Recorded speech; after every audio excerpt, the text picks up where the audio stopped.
keyakinan, keberanian dan tanggungjawab. If you want to challenge yourself, Spear is the place to be.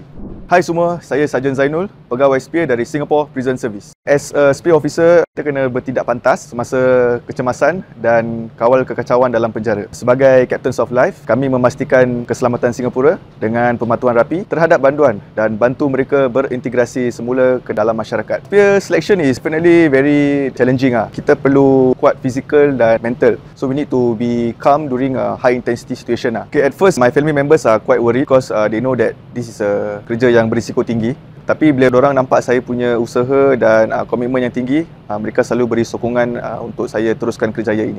Walaupun tak dramatik macam dalam filem, tapi insiden macam gitu boleh menjejaskan keselamatan. It's important for us untuk bertindak cepat supaya tidak terus meningkatlah. Kalau ada semangat nak berkhidmat, teruskan. Kerjaya ini memang mencabar tapi sangat bermakna. Kita juga menjaga keselamatan dan bantu ubah hidup orang lain. Bagi anak muda yang nak tinggalkan positive impact, I encourage you guys to join us as Captains of Lives.